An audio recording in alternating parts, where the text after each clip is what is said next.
Hello, so this is very new to me. I've never done a voiceover before, so please bear with me. Also, incredibly typically, Maya has decided to get the zoomies and is making as much noise as possible as soon as I started to do this. I'm just going to carry on because otherwise I will never ever finish it. So yeah, if you hear anything in the background, it's Maya. But anyway, so this video, I've really enjoyed making videos lately, whether they be artistic, whether they be Maya, whether they be adventures. So I'm kind of going to make more just because it's something I've really enjoyed doing. I think it's really great to look back on, and if anyone else likes it, then it's a bonus. But more importantly, just making them for myself and seeing where it goes, really. This particular one, I'm doing this because I have found artwork videos really useful. Lately, I've kind of decided with 2017 that I'm going to really focus on practicing my artwork because I feel like I've neglected it so much over the last however many years since I was at school. I've never really practiced, and I can probably count very easily the amounts of artwork that I've done. I should probably be a lot further along than I am by now with my art skills. So I've decided to change that in 2017, and I'm going to kind of reignite my artistic journey, so to speak. So as you can tell from the title of this video, this is my sketchbook diary. I've promised myself that I'm going to try and practice every single day, so I've got myself this little sketchbook, and if I think anything's going to be useful, I'll try and document it. And as you can see today, I'm drawing eyes. Now, eyes are something that I've drawn for as long as I can remember. Literally all of my school books, in the margins, there were eyes, and I felt like I did get a lot of practice in with them at school. However, I do think that you can get really complacent once you know how to draw something, and therefore you won't study and practice.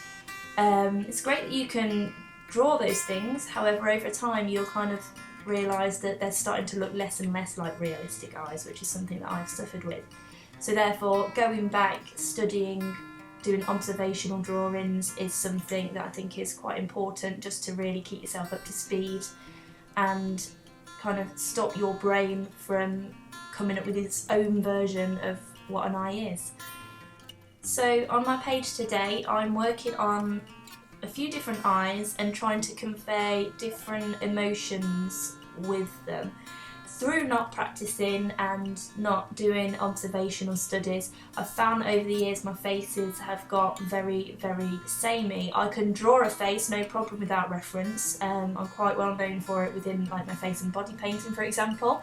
However, they are looking incredibly samey, and I want to practice and study, and I really want to convey some emotion with my pieces rather than just having a really samey, expressionless face. The eyes being the window to the soul is a great place to start.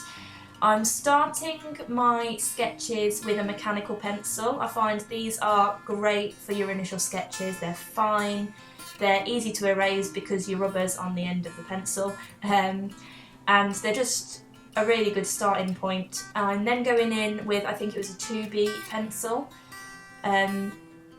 I must admit, I've never really took much notice of the different hardnesses of pencils, except for anything a 2B, 3B, etc. above I really love, because I like getting those deep colours. I've not been great at building up different layers using different pencils, if that makes sense. I just tend to kind of pick one and do the whole drawing with it. So these are all with a 2B, and I'm just kind of using how hard I press the pencil down to get the different gradients.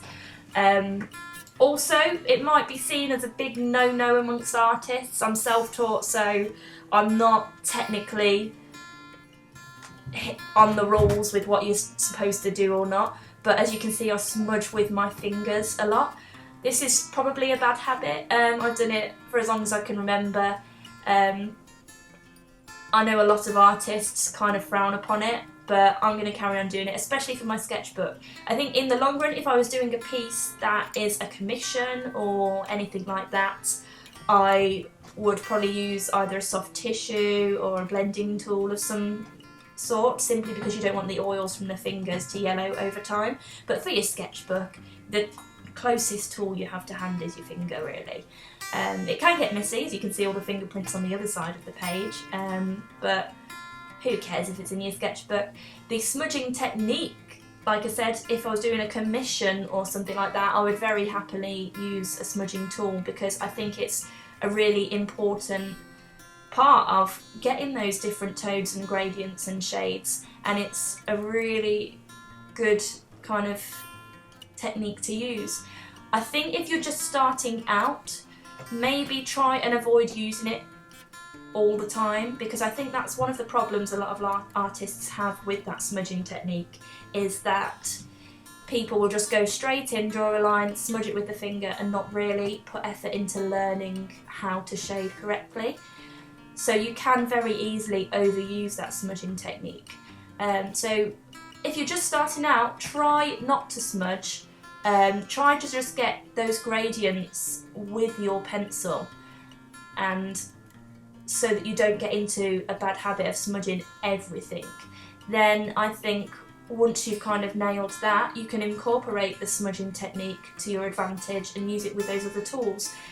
As you can see, what I tend to do is I will smudge slight areas, or I will smudge to soften the edges, but I will also go in with my 2B pencil to create shadows and highlights. It's not all smudging, and I think that's a great technique to use. So yeah, this is it. Just a little quick first video for you. I'm going to try and do a few more of these. If there's anything you'd like to see me doodle or sketch, just let me know.